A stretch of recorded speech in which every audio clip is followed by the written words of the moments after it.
देश की राजधानी दिल्ली 2 दिनों से चल रही उठापटक की वजह से देश के चर्चा के केंद्र बिंदु में बनी हुई है। जो दिल्ली कल तक वायु प्रदूषण को लेकर अखबारों की सुर्खियां बनती थी, वो इन दिनों कभी पीएम मोदी पर विवादित बयानों को लेकर, तो बीते रात पुलिस पर हुई पत्थरबाजी की वजह से देश के अखबारों से लेकर टीवी चैनलों में छाई हुई है। दरअसल दिल्ली में रामलीला मैदान के पास मस्जिद और कब्रिस्तान से सटी जमीन से 6 जनवरी की देर रात करीब 1 बजे अतिक्रमण हटाया गया।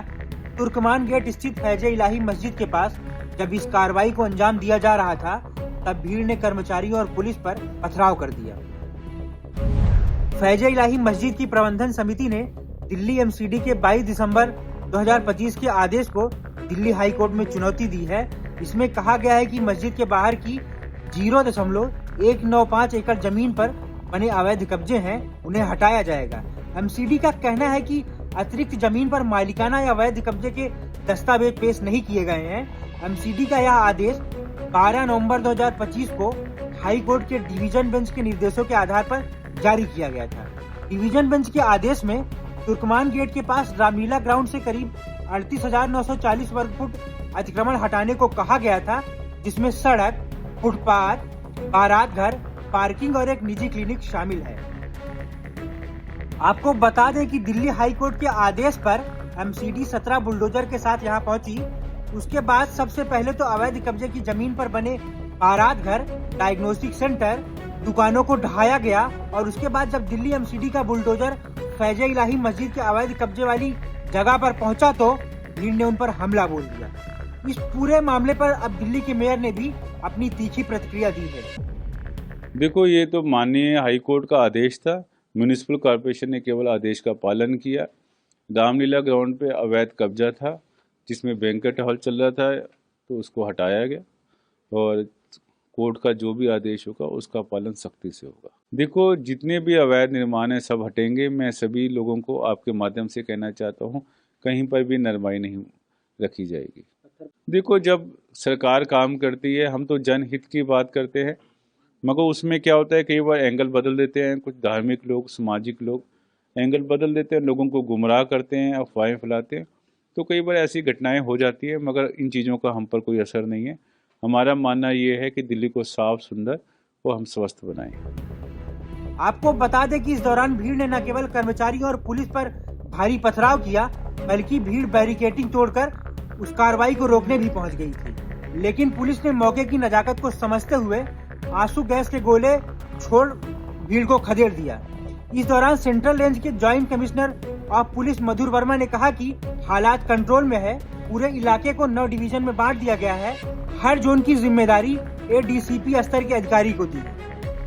100-150 के करीब उपद्रवी थे यहाँ पे, जिन्होंने पुलिस पे पथराव किया और उनमें से 5 को काबू कर लिया गया और बाकियों की भी हमारे पास इमेजेस हैं, उन पे भी कार्रवाई की जाएगी। सर, चिन्हित कर किया गया है कुछ लोगों को? बिल्कुल चिन्हित किया गया है, क्योंकि हमारे पास बॉडी वॉर्न कैमरास थे, वहाँ पे उनकी इमेजेस आई हैं प्रोटेस्टर्स की, स्पेशली जो प्रोटेस्टर्स में जो ये स्टोन पेल्टिंग कर रहे थे, लगभग जो कि इमेजेस में आ रहा है करीब 40-50 के करीब। सर, गिरफ्तारियां कितनी हुई है? 5 गिरफ्तारियां। 5 गिरफ्तारियां हुई हैं। डिटेन और कितने लोगों को किया गया है? उसके अलावा भी करीब 10 से 15 लोग डिटेन किए हैं। 5 गिरफ्तारियां आगे हो सकती है और आइडेंटिफिकेशन के बाद बिल्कुल आइडेंटिफिकेशन की जा रही है और further investigation inspector special staff कर रहे हैं सेंट्रल डिस्ट्रिक्ट के, और कॉन्स्पिरेसी का एंगल भी देखा जाएगा।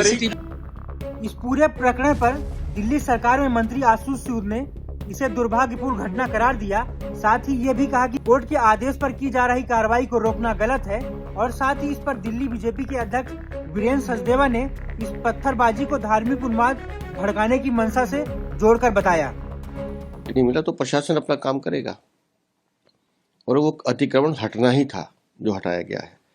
लेकिन जिस तरह से पुलिस पर पथराव किया गया है, तो ये सोचने का विषय है कि दिल्ली जैसी राजधानी में इन पत्थरबाजों के हाथ में जिन लोगों ने पत्थर दिए वो हाथ किसके हैं, वो चेहरे कौन से हैं? क्योंकि ये तो धार्मिक उन्माद को भड़काने की कोशिश थी। मैं बधाई देता हूँ पुलिस वालों को और प्रशासन को, जिन्होंने बहुत संयम से इस पूरी कार्रवाई को अंजाम दिया है। लेकिन सरकारी जमीन पे अतिक्रमण होगा तो सरकार कार्रवाई करेगी, ये बात इन लोगों को समझ में आनी चाहिए। और जो मस्जिद के इर्द गिर्द जो व्यावसायिक प्रतिष्ठान बने थे उनके खिलाफ कोर्ट का निर्देश था, उस कोर्ट के निर्देश पर ये कार्रवाई हुई है। इस कार्रवाई पर रोकना, कानून सम्मत तरीके से हो रही कार्रवाई को रोकना गलत है। दोषियों को दंडित किया जाएगा और जो कुछ दोषियों को गिरफ्तार भी किया गया है। आपको बता दें कि इस मामले के बाद देश की सियासत का पारा भी 7वें आसमान पर पहुंच गया है, जिसके बाद विपक्ष ने सरकार की नीति और नीयत पर सवाल खड़े कर दिए। अतिक्रमण के नाम पर आप मस्जिदों को तोड़ोगे, मदरसों के ऊपर बुलडोजर चलाओगे, यही तो देश में चल रहा है। आप इससे नफरत फैलाते हो, आप इससे नफरत फैला करके अपना राजनीतिक एजेंडा चलाते हो, क्योंकि आपके पास, आप में इतना दम तो है नहीं कि बांग्लादेश में हिंदुओं का कत्ल हो रहा है उनको जवाब दे दो। आपके अंदर इतना दम नहीं है, क्योंकि आपका धंधा चलता है, आपके मित्रों का धंधा चलता है। अडानी की बिजली काट दीजिए, बांग्लादेश का इलाज हो जाएगा। आपको बता दें कि मंगलवार को दिल्ली हाई कोर्ट ने मस्जिद सैयद इलाही की मैनेजिंग कमेटी की तरफ से दायर एक याचिका पर नोटिस जारी किया, जिसमें दिल्ली नगर निगम के रामलीला मैदान में मस्जिद और कब्रिस्तान से सटी जमीन से कथित अतिक्रमण हटाने के फैसले को चुनौती दी गई थी। नोटिस जारी किए जाने के बाद भी तोड़फोड़ की कार्रवाई की गई। कोर्ट ने इस मामले में नगर निगम दिल्ली, शहरी विकास मंत्रालय, दिल्ली विकास प्राधिकरण, दिल्ली व बोर्ड समेत अन्य विभागों से जवाब मांगा है। जस्टिस अमित बंसल ने कहा था कि मामला सुनवाई के योग्य है। सभी पक्षों को 4 हफ्ते में जवाब दाखिल करने का निर्देश दिया गया है। अगली सुनवाई 22 अप्रैल को होगी। फिलहाल इस खबर में इतना ही। Bureau report, Punjab Kesari TV. हमसे जुड़े रहने के लिए हमारे YouTube चैनल को सब्सक्राइब करें और नई वीडियो की नोटिफिकेशन के लिए बेल आइकॉन को दबाएं।